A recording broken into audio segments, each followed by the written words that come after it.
Tweet. Twit. People sometimes overstep the mark, which I think unfortunately Gary did on this occasion. And I'm disappointed about Gary Lineker's comments. I don't think it's appropriate for him to be equating our measures with Nazi Germany. These are the interesting times.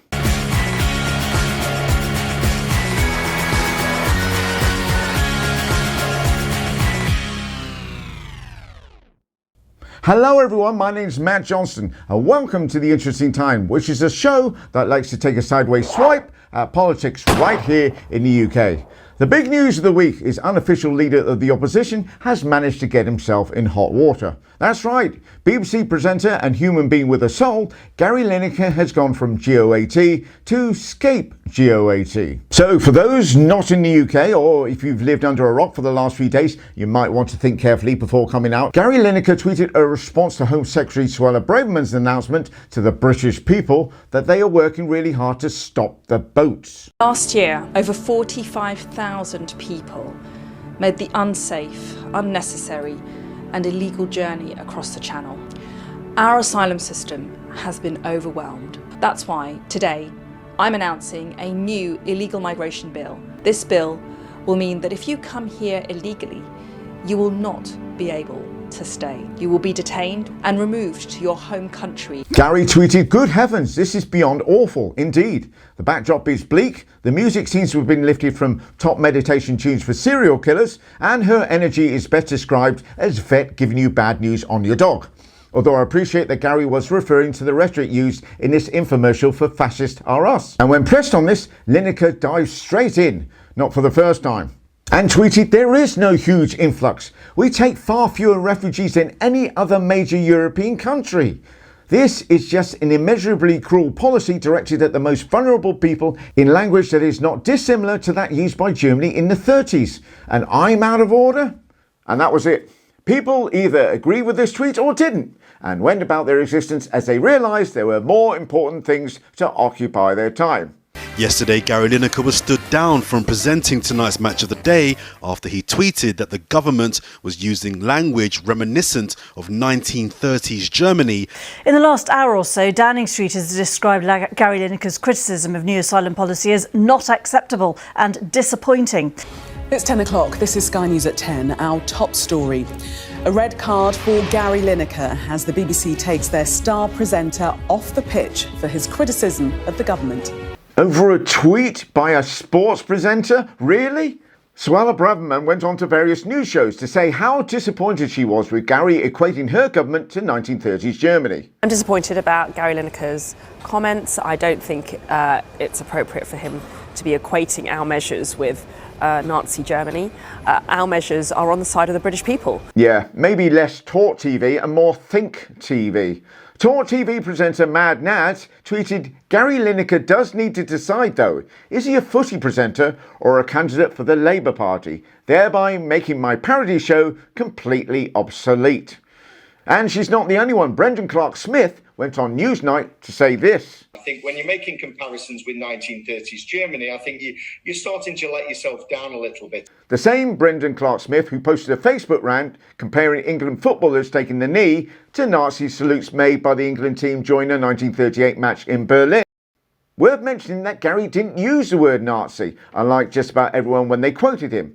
And this is important, as he isn't saying the UK government is attempting to commit genocide on a particular group of people. Robert Jenrick isn't goose-stepping out of number 10. But what happened in 1930s Germany was, in order to dehumanise humans, they used language first and foremost. And it isn't just sports presenters saying this. In 2019, Suella Braverman was criticised by the Board of Deputies of British Jews for using the term cultural Marxism, which has links to far-right conspiracy theories and has its origins in Frankfurt in the 1930s. Late last year, a number of Holocaust and second-generation survivors penned an open letter to Suella Braverman to think before she uses dehumanising remarks about asylum seekers. One of these, Joan Salter, even confronted Suella Braverman in January, again about the language, which is the point. You may have an opinion on the bill itself. To hear mine, stick around. But it's the language that Gary Lineker was criticising. And if liberty means anything at all, it means the right to tell people what they do not want to hear. Not my words, the words of George Orwell. And they are literally ingrained into the wall at BBC Broadcasting House. And the fallout from this has been predictably bad. The BBC have taken Gary Lineker off Match of the Day, a football programme he hosts. And in solidarity, Ian Wright, Alan Shearer, Alex Scott, Danny Murphy have all said they don't want to do it. Even Jermaine Genius has said he's not prepared to host the programme. Jermaine Genius! And he appeared on Michael McIntyre's Big Show.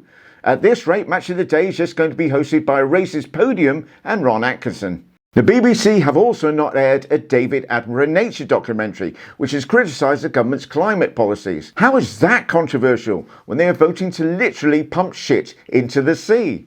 Not all of the BBC's political leanings are likely to be treated with the same level of scrutiny, though, as BBC Director General and former Conservative Party politician Tim Davie will keep his job, as will BBC Chairman Richard Sharp, who gave a £400,000 donation to the Conservative Party and facilitated an £800,000 loan for Boris Johnson up to the point he was taking the job of BBC Chair. The problem with crying about impartiality is that no one's impartial. Everybody has an opinion. Brexit showed that. If you silence Lineker in Edinburgh, you have to silence Fiona Bruce. You have to sack Richard Sharp and Tim Davie. So what about the bill itself? The aptly named Illegal Migration Bill. Suella Braverman has been championing this, saying that she has the British people with her.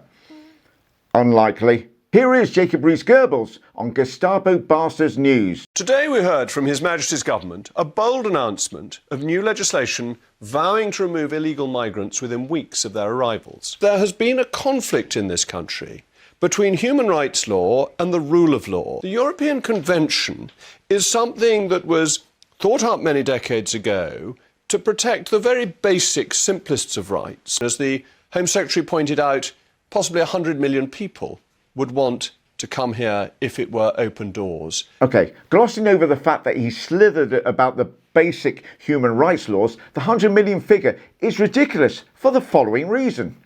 There are potentially 100 million people around the world who are currently displaced. There are 100 million displaced people worldwide. That is true.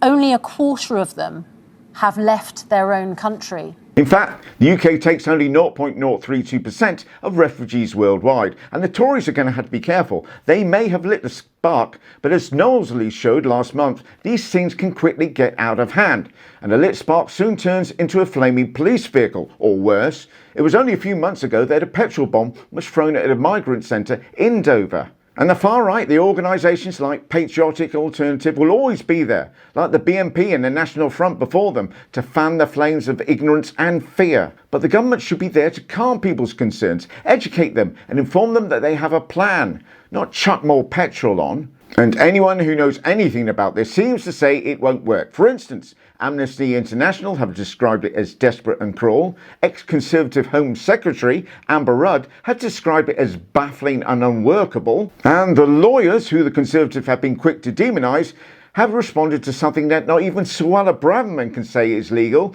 by saying this.